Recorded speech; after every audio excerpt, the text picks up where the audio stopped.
You're tuning in to the Black Hollywood Live Network, featuring news, interviews, and commentary on all things Black Hollywood. Hollywood redefined. From Los Angeles, California, presented by Maria Menounos and streaming live thanks to Akamai Technologies. This is Black Hollywood Live, Geek Nerd Tech, featuring a weekly roundup of tech news and gossip. Black Hollywood Live, Hollywood redefined. You're listening to Black Hollywood Live. And now, the host for Black Hollywood Live, Geek Nerd Tech.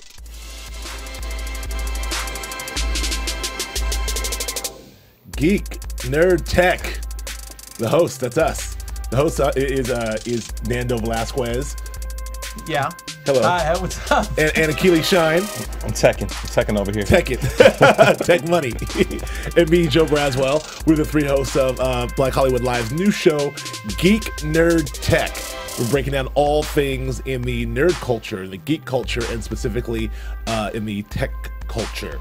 The show is based on the fact that we know for a fact that us as minorities consume a large part of technological gadgets and whatnot. As consumers, we consume all of these things. We also consume a gigantic amount of nerd culture and geek culture and genre culture, right, Nando? Yeah. You know, we like nerd shit, right? We like nerd shit. All right, good. Totally. And so we're here to talk about all those things. But thank you for joining us. We're going to try to every week sort of bring you the latest in, gadgets and what's happening in the tech world, and also some genre stuff and some nerdy stuff, and bring you probably some guests as well to come in from the entertainment world, from the tech world, and from social media, the social media world, to come in and talk about what's going on in the world of, I don't know, genre culture, nerd culture, geek culture. Correct? Yeah, you got it. Cool shit. Yeah, so I mean, just back to some small background. Nando, Nando is formerly of Attack of the Show, which is as geeky and nerdy as a show as you can get. Thank you. And and I know him personally. I do a couple shows with this guy, and he knows his stuff when it comes to the genre stuff and the nerd stuff and the geek stuff. Mm-hmm. You can speak for yourself, but I'm just going to talk right now. No, I like it. No, it's fine. I like it. Go, boost me up some more. All right, and he's very young. Looking. And then my man Achilles Shine is here, who I affectionately call the Black Gordon Parks, the light-skinned Gordon Parks, I should say. That's a huge compliment. Thank you. He is one of the smartest cats I know. He is a writer, producer, musician, super tech expert, culture expert. He's a Renaissance man, as it were, and he's got a lot of stuff to contribute and a lot of things to say. You can find him all over the place. Thank you for that wonderful introduction, sir. Well, thank you. And now you guys can talk about me. No, I'm kidding. And I'm Joe Braswell. I'm here. I work on the TV show Extra. I also I'm a producer over at Grantland.com, and I'm a contributor over at Geek Magazine. This is my world, nerd culture, geek culture. This is exactly what I love to talk about. And so we're here. So we're doing it. So let's just jump right into it for now. We're going to... we want to bring you sort of like our favorite sort of tech stories of the week, if you will. Just what we like look through and what happens every week that we see. And, I'll start first. Like, one of the things that's jumping out for me, I want to jump right into this, is this whole notion. This is a story that was in Site World about, it's a sort of an IT website that we like to go to. And this is really interesting talk about wearable technology. And it's sort of like how we thought wearable technology is very much a fad, but it's also like what the site says is it's really, really here to stay. There's this gigantic summit here that just happened, and there is a panel, and a lot of these guys from the Google Glass guys, the Samsung guys, were there talking about all what they have coming immediately, but what's also in R&D, and it's a lot of going on here. We're not talking about just wristwatches and fuel bands. They're talking about things like wearable. They break them down between wearables, like clothing, and yeah. Well, I mean, right now people have been talking about smartphones, but the next big fad's going to be the smartwatch. That's Exactly. really the next technology right now. Exactly. And you see it. The photo that we have up right now, I believe, is the e-paper watch, which was started off as a Kickstarter campaign and made phenomenal money on its Kickstarter campaign. And pretty much you could have gotten one of these watches for $100, and Right. it allows you to get your texts on your watch, and also just tracks all sorts of activities, your calendar and everything. It does a really, really good job. And it's just one perfect example about how we are starting to, like you said, wear technology. But again, one thing that was lost with the smartphone, I think, was the watch. People, Yeah. I've noticed less people wearing watches because they just use their phone for everything. It's Yeah. a long way from the first digital watch that had like a little calculator part to it That was my in the joint. 80s, right? That was my joint in the 80s. Like The little Casios. Yeah, I was like that was high tech. I Yeah. was like, yeah. I love Remember that when it thing. was cool? When it was cool, even like those old James Bond movies, like you had your phone on your watch and you just Yeah. be like, "Toot, toot, toot," and you'd be Well, like talking this to is your this is watch. kind of what Samsung has a new watch coming out, and they are really spending a lot of money on the this marketing. gigantic campaign. Yeah. And one of the things they're talking about is so the future is here. They go through. I mean, we've all seen the campaign at this point, but they go through all of the various devices Used in popular culture. They use in pop culture, movies. from the Dick Tracy radio watch to the Jetsons watch to the Knight Rider kit. I'm in trouble. That watch. They use the Inspector Gadget's watch. Yeah. They go through all these things and basically saying like now it's real. It's here. It's finally available. And I never really thought about it. That wasn't really for me. I thought like, I'd rather wear like a proper wristwatch, and but I didn't know if I wanted like some digital joint with. I mean, I don't see myself talking in my watch. I think that's kind of corny. Hey, Joe, how you doing? I'm good, sir. But I don't think it's like that though, is it? I think it's like a Bluetooth situation. It's probably a Bluetooth situation that you can just control on your watch. Yeah. Yeah. But I'm sure you can talk to your wife too. But like, I think it's just like, what's up, Keely? Do you know what time it is? Yeah, but there will be, wait a second, but there are going to be some people who want to do that because Yeah. it looks cool. Because Yeah. you think, I want to be, pimping out with it. I'm gonna Yeah. be like, I'm going to be talking to my watch. Yeah. Like those people who had those, what was those phones that were walkie-talkies? They doubled as walkie-talkies as well. Like I remember walking down the street and seeing people talking on their like walkie-talkie Talking about the little phones. chirps? Oh, yeah, yeah, those the, little chirps, like really the loud. Motorola chirp? The yeah. Motorola, like, Exactly, Yeah. that kind of stuff. It's like there are going to be see. people like that eventually. yeah. I just want to. Well, it fulfills all my childhood dreams of being Michael Knight. Like, how would do like, Kit, scan the building. Like, how would Kit could scan a building, by the way. But you know what? But you can obviously with wearable technology, what can happen is you can do the Bluetooth. I personally don't like the Bluetooth technology. I don't like putting the stuff on my ears. I do not. But you know what would probably end up happening? You probably end up having stuff like on your shirt. Like you Yeah. end up having a microphone wearable technology, like Maybe. on your That's it. shirt. That's it. Kickstart that. Kickstart it. That's a good one. Yeah. Well, And we just no love, matter- we black folks love Bluetooth. We love having Bluetooth shit in our ears. And that's like, we do that like all the time. But that, even when it, was out like 5-6 years ago. I have a question for you. So, like, how do you see the convergence of fashion and technology? Like, you rocking a shirt that has technology in it, rocking, a piece of fabric that has technology woven into it. I mean, that's something I never even thought about, except for the fact that now these guys are talking about, wearables broken down in terms of the clothing. So, like, when I think of that, I think of like Back to the Future Part 2. I think of Marty McFly with his jacket that presses a button and it goes, the Nike Easy Press. And that's what I think of wearable technology. But we're talking about things that basically, they break it down into two classes. They're like into two sort of categories that, technology that sort of collects data, basically like collects data for, from you and puts it somewhere, and then technology that outputs data. So, what the more you're wearing, the more data you can sense and collect. I don't know that that's like a fashion statement to me. I don't know that I would want to. I think that to me, technology still has to be practical and sensible. Well, here's what's going to happen. I mean, the first time we get that kind of technology, there's not going to be 100 million choices of clothes to wear or technology to wear in this case. It's going to be kind of like what the iPod started out as. The iPod started out as this brick. It was very simple. Right. Stylistically, I mean, people got used to it and liked it, but it wasn't anything super fancy. You didn't have choices. Right. So it's probably going to start off with kind of like this watch. The e-paper watch doesn't look like anything special, but it does a lot of really awesome stuff that people like. Eventually, once the technology starts getting better, then you'll see more options. You'll see different colors. You'll see different styles. You'll see people actually working in the fashion industry industry working along with technical people to make this a reality. I mean, what do you see as the most, I guess, wearable technology? Because you have the glasses that have technology in them. You have the watches. Glasses are great. We Well, haven't it's even funny talked you about ask. that. Yeah. It's funny you ask because I happen to have some examples right here. The things that are coming. One of the things that they're working on. So they already have the RFID wristbands at Disney World and Walt Disney World. So you can it's the same thing as a smart band. You have the RFID wristbands, and you can go in and get your fast pass and get your tickets and do your everything. But you can actually purchase things with it. It's from what I understand, it's like it has all cash free. And so Disney is already on top of this on back east, that is, not Disneyland yet. But some of the things that they're talking about is the smart diaper. What? The smart diaper. So imagine, you minding your own business and you get a tweet or a text like, "Oop, change little Jimmy." Jimmy, like that's. Forbath also mentioned the smart diaper from Huggies that notifies parents via Twitter when babies need changing.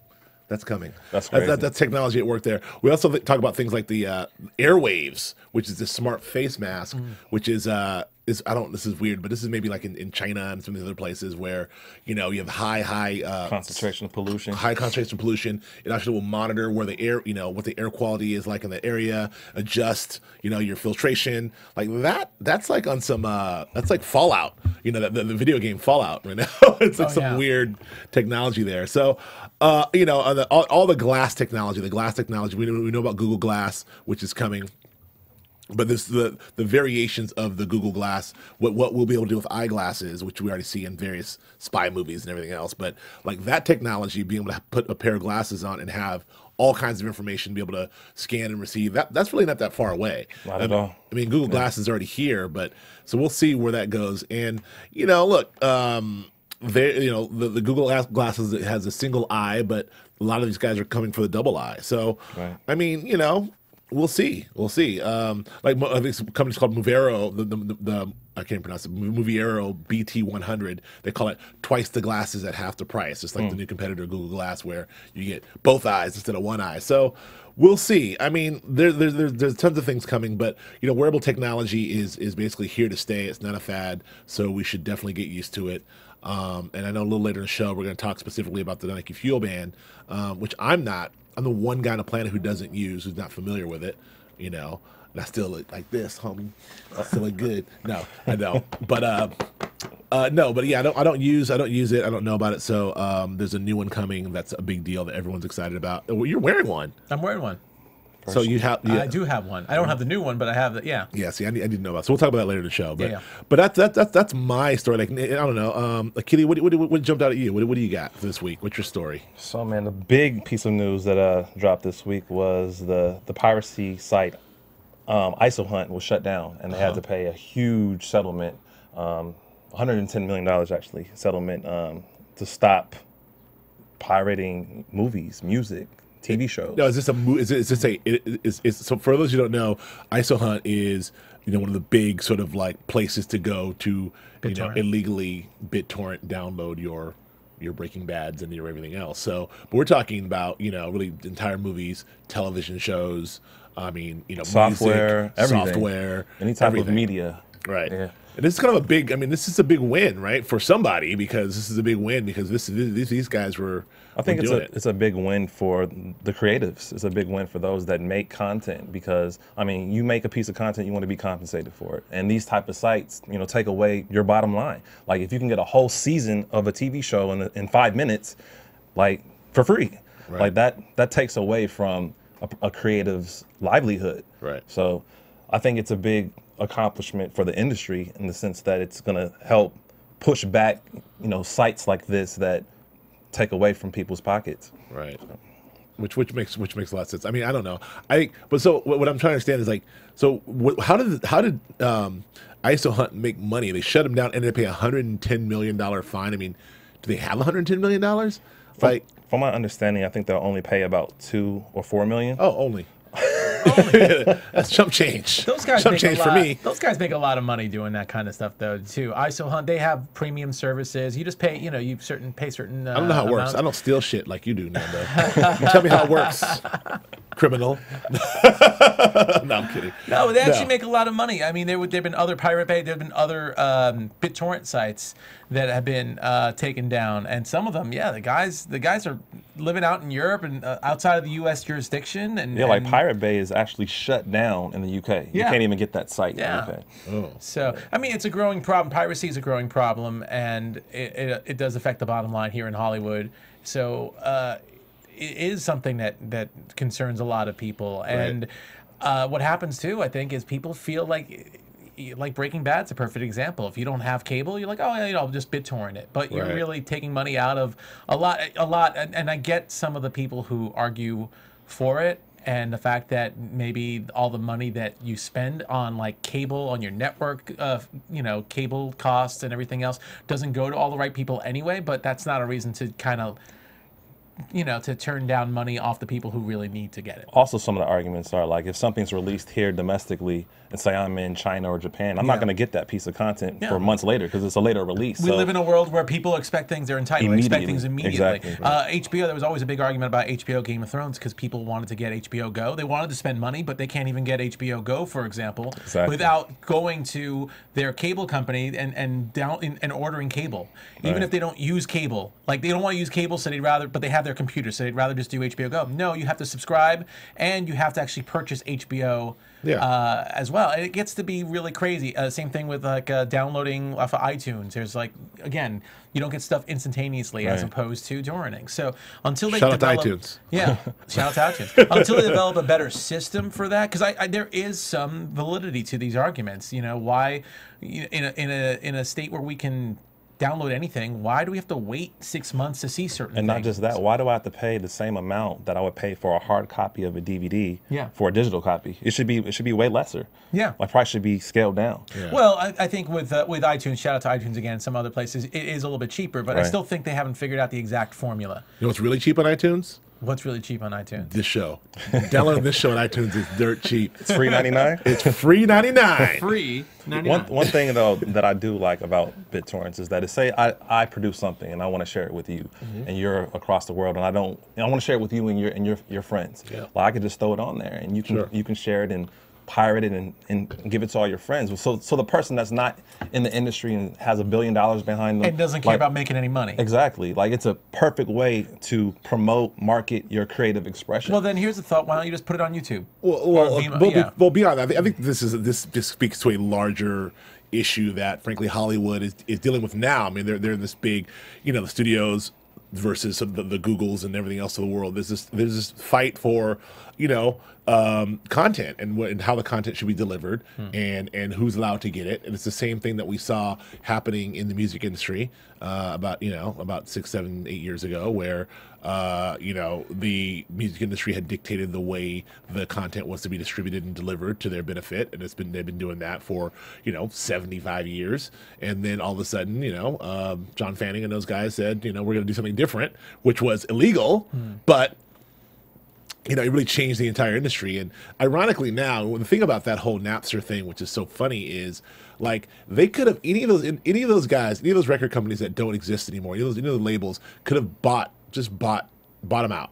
Just instantly bought Sean Fanning bought Napster, would own it. If no one had the vision or the foresight, pre-Steve Jobs, to sort of say, well, this is the way things are going. Let me just give this kid some money for dirt cheap, comparatively. Yeah. They could have got him for dirt cheap and then really revolutionized the industry, but instead they resisted, and then they collapsed.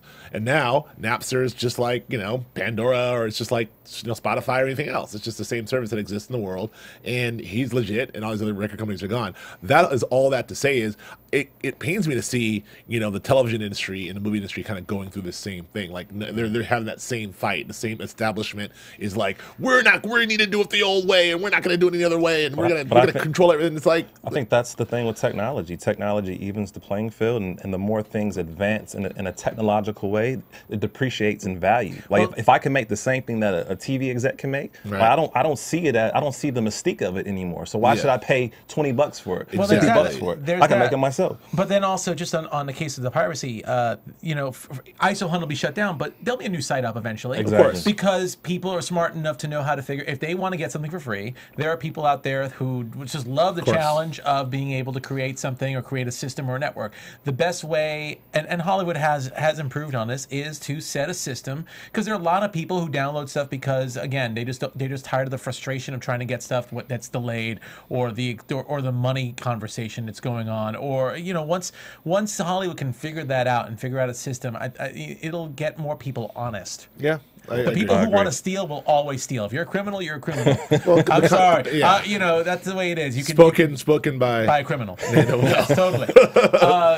But I mean, there aren't as many criminals out there as you might think, and a lot of people can say that they've downloaded something illegally, or receive something from a friend that was downloaded, or that's their loophole. Like my friend, I didn't download it. Exactly. I didn't. My friend Joe Braswell gave it to me. Yes. So you can arrest him. Right. No, but So there's a lot of people who want to be honest, and they just need the right system to be honest in. Right. So all right. So I don't know. This is obviously an ongoing story, but one down, 100 BitTorrent sites to go. So I don't know. I don't know whose side I'm on this, but I do want people to get paid for their stuff, but I do want information and content to be available to everyone. So we'll see. I don't know. There'll be a solution here at some point in our lifetime, I imagine.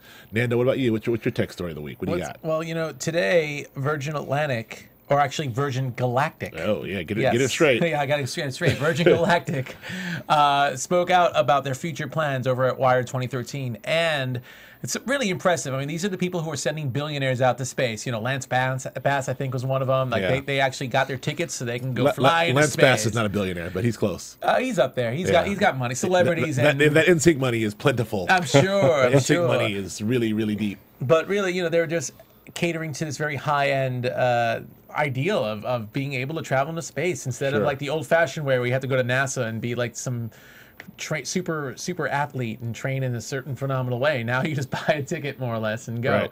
And now they haven't really done anything yet, but they have some really awesome lofty goals. And actually one of their goals is to pretty much reinvent the cruise industry. So in other words, you get space cruises. So, which is kind of cool. Space tourism. Space tourism, yeah. Well, I mean, Well, obviously, explain it, 'cause this is like, okay, this is, okay, let me stop. You want to butt in? No, I do want to butt in, but like, just so, let me get this straight. So, I know about this, but Virgin Galactic is real. We know that, right? It's a real entity. Richard Branson. Richard Branson is doing this. Yes. And that is that is this ship that they fly up at super high altitudes, right? Yeah. The thing in the middle, if you're watching on YouTube, the thing in the middle, or on the site, is the actual ship that goes suborbital. Yeah, it goes outside of the atmosphere. Outside the atmosphere. Like a space shuttle. Kind of like a space shuttle, yeah, exactly. Except for it's not taking off like a space shuttle. Yeah. Apparently, it's taking off just like a regular plane. It's not propelled by a rocket. Right. Well, it gets up there to a certain degree, and then it detaches. Right. Does that piece in the middle detach? I believe so. Yeah. Because it's okay. So that detaches. The other thing flies down, and that thing cruises around in space and then lands. Yes. Okay.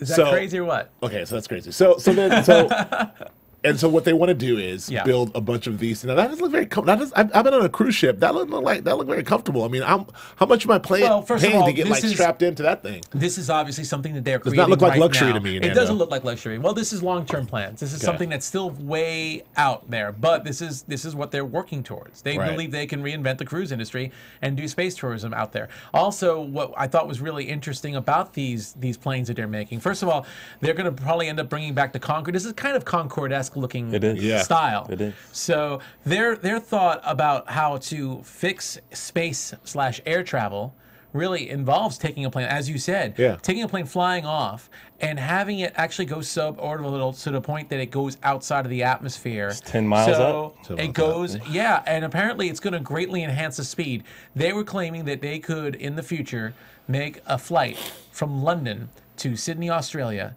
in 2.5 hours. Wow, that's incredible. 2.5 hours. Well, the Concorde did it it was like New York to London. It was like 2.5 hours. What was it was something like that, but like New York to London is closer.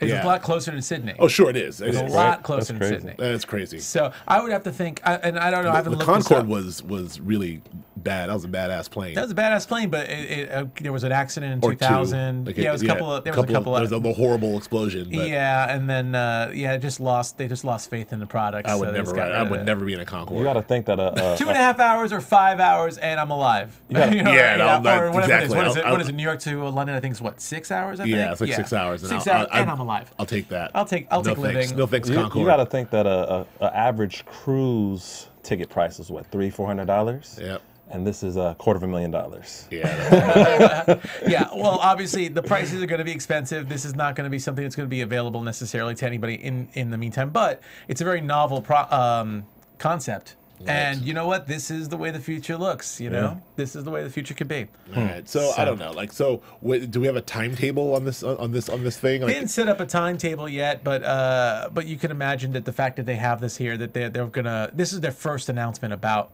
all these plans. right. So you can imagine that it will be something they're working on, and I'm sure they'll have more announcements in the future. But you know what? It is kind of cool to see them reinvent space travel. You know, this is the only entity that's really doing this right now. Well, this is the thing that I'm wondering about is like this as a business plan. I mean, like the audacity, the sort of the hubris of Richard Branson, who's, you know, I mean, I love Richard Branson. Like, he's everything you want, like a billionaire, playboy billionaire, hotshot to be. Like, he's got islands, he's got record labels, he's got he doesn't need to go cell to space. phones, He's got islands. he's got, you know, like, I own this island. I own this island. Yeah, I Why own do I that. go to Like, space? got a couple of islands over there. Yeah. Like but his, you know, he's revolutionized he tried to revolutionize the music industry, you know, with his label, concerts, you know, mobile phone technology.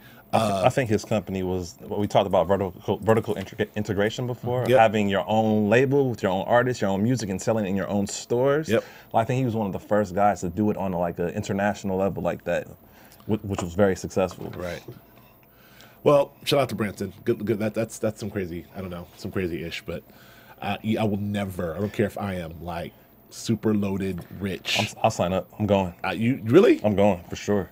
If I had the paper to do that, absolutely. No, I think you're not. Gravity. I'm gravity. Like if Richard Branson said, "I will give you enough money to be rich enough to go on that flight," I would stay poor.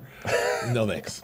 Anyway, so I want to thank you all for joining us on iTunes. This is our first show. We're doing our thing. Thank you very much for checking us out here at Black Hollywood Live. And you know, it's our first show, Geek Nerd Tech.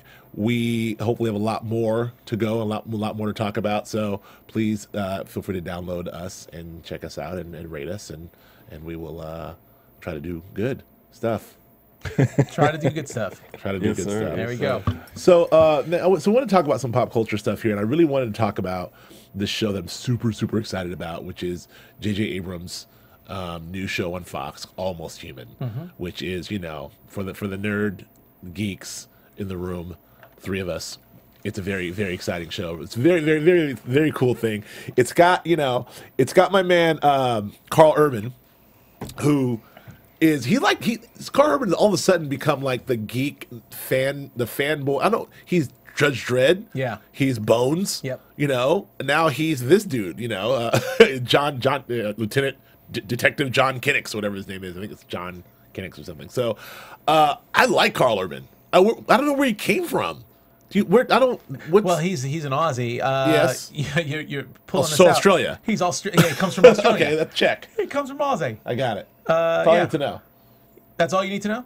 Yep. I mean, I could pull him up. I didn't know you were going to throw this at me. No, but I mean, got I was definitely going to talk about Star Trek and the fact, he's huge in Star Trek. He was also in the first Red movie. Oh, that's right. Yeah. So, and he's just phenomenal. He's got a great sort of something going on there. I mean, he's great as Dr. McCoy. He's great as Bones in Star Trek. He has that whole intonation down and everything. Yeah, no, he's definitely got the DeForest Kelly. Yeah, DeForest Kelly. DeForest Kelly. Oh yeah, absolutely. So and then there's also got my man Michael Ealy, who I like a lot. He was in that. I liked him in that Showtime, that pre-Homeland Showtime show, Sleeper Cell. Remember that one? No, I don't. It was like very pre-Homeland, and it was sort of like, you know, him infiltrating a sleeper cell. It was like 24-esque. It was really, really good, and you know, it's a good show. Do you remember that show, Keely? I don't. Yeah.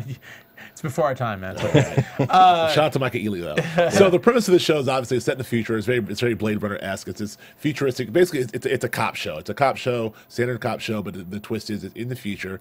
It's the same sort of trope of I got a grizzled cop who gets a new partner and they don't like each other and they have to sort of work things out, a la Lethal Weapon or whatever it is. It's like Lethal Weapon meets iRobot. Every cop show, except the twist on this is A, it's in the future, and B, the partner is a robot. Yeah. And the robot is Michael Ealy, and he has feelings and is sensitive and blah blah blah blah blah. So I want to talk about this because not only because I'm excited about it and it's J.J. Abrams and Brian Burke and those guys, but I just think it's fascinating. I'm really one of the things that people aren't talking about that I really like about this show is, so the premise is Carl Urban's character hates synthetics and he hates the robots, and he really does not like his partner, and his partner is black. He's a robot, but he's black. And so it's like, I think it's an interesting place that we've come to where I feel like that if this show were made 5 years ago or 10 years ago,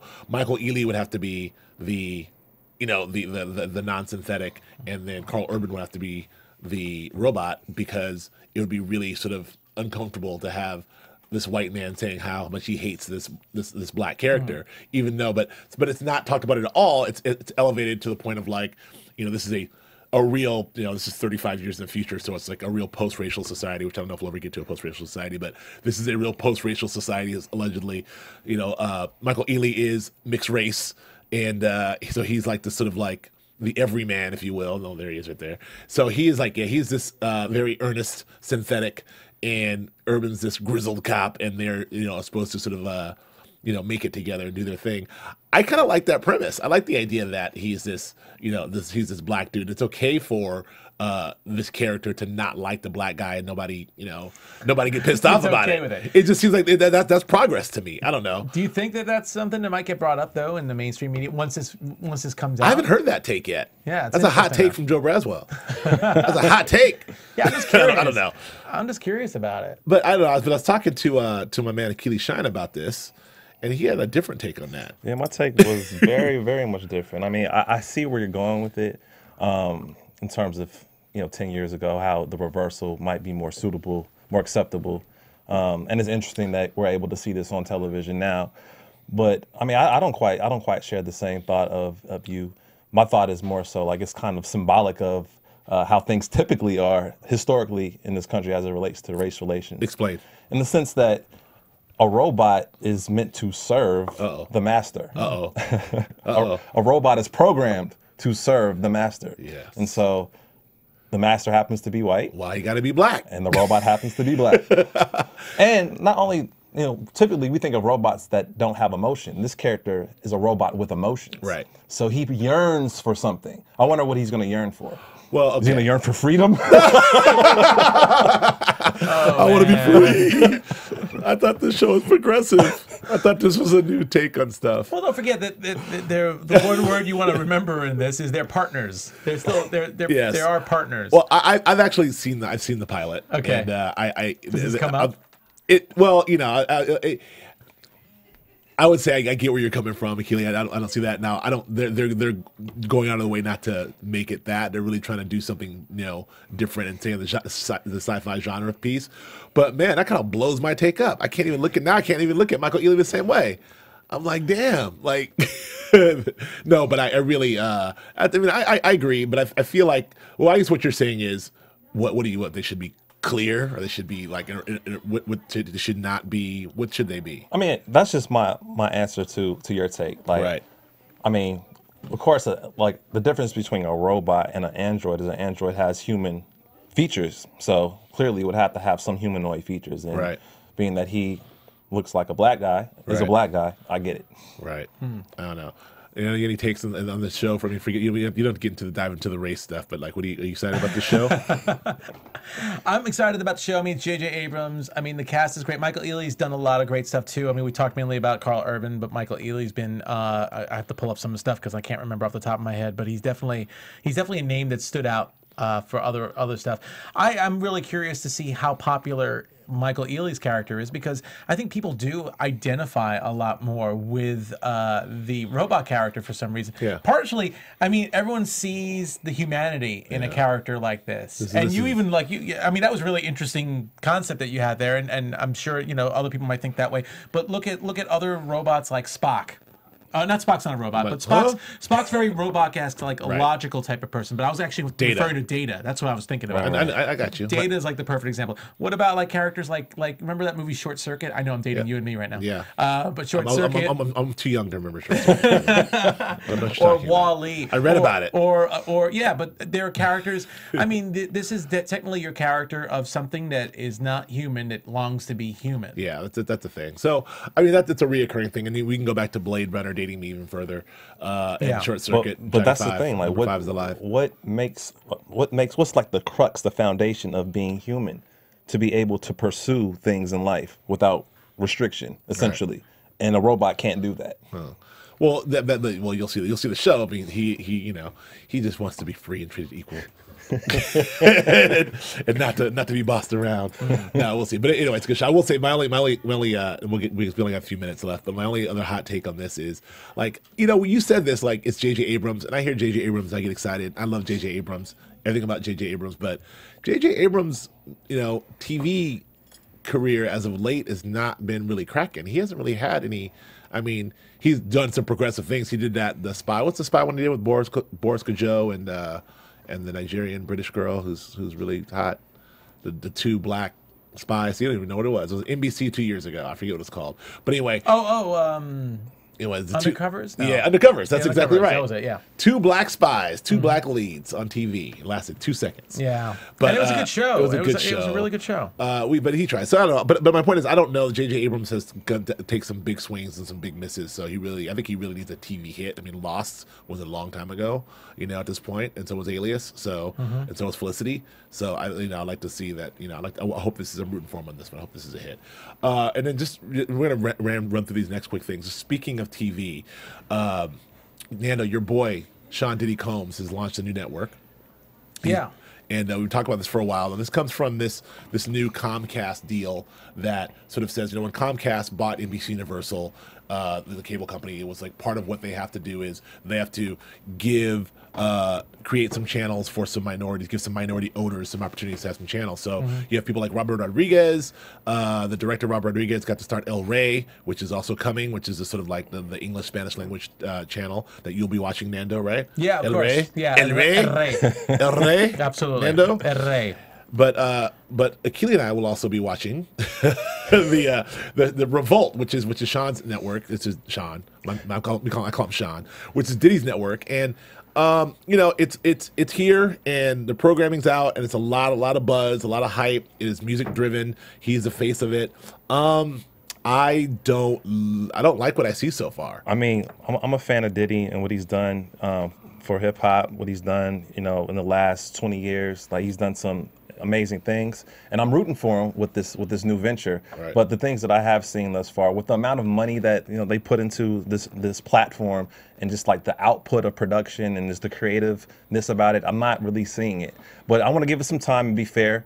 But I'm really rooting for the brother. I hope he comes and kills it.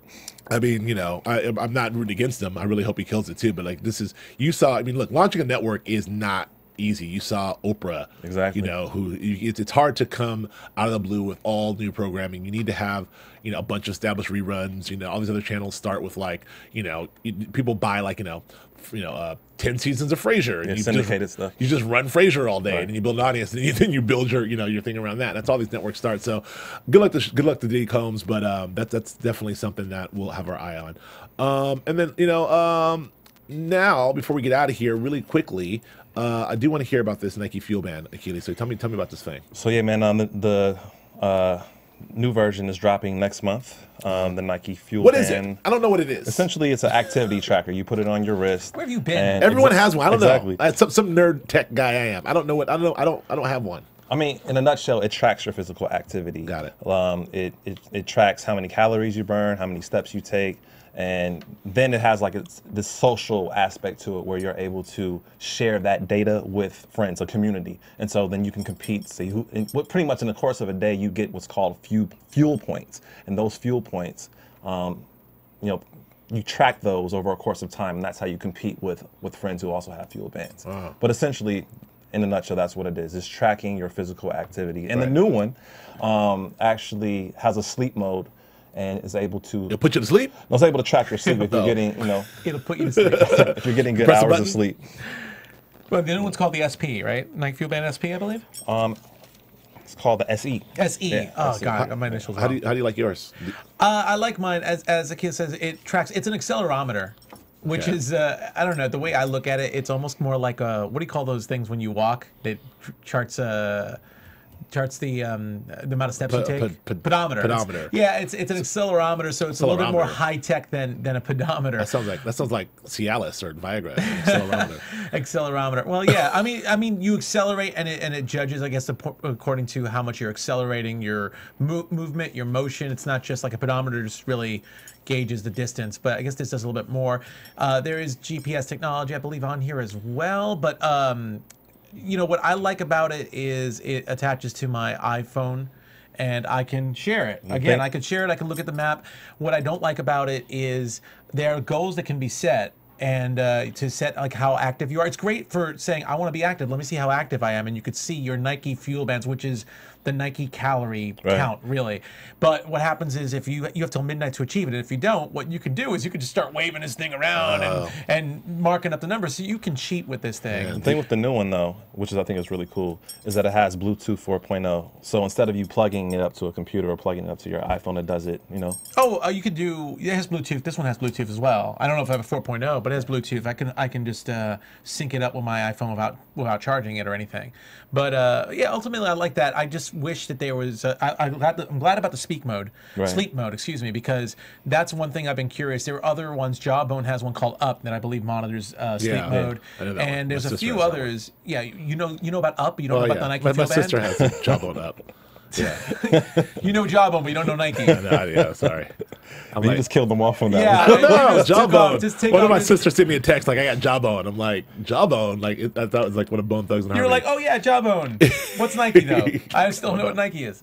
So ultimately, I use it. I like it a lot. It keeps me accountable, except for when I'm cheating. Cool. So Shaking it around. yeah, okay. but again, this is a perfect example of wearable tech. It's still very basic, but if you want to get into a workout regimen, I totally recommend it because you're eating a big lunch and you're like, wait, how much activity have I had? Oh, I haven't worked out that much. You can chart yourself. Wearable tech. So when you are you gonna get one? Man, I think I will. I passed on Generation 1, but like the price for this is only $150, so I think I might have to get this one. Like, Okay. I think it's a cool device. When I see people have it and using it during workouts, like I think it would give you that extra push, especially for you, brother. Oh wow, that's not necessary. So,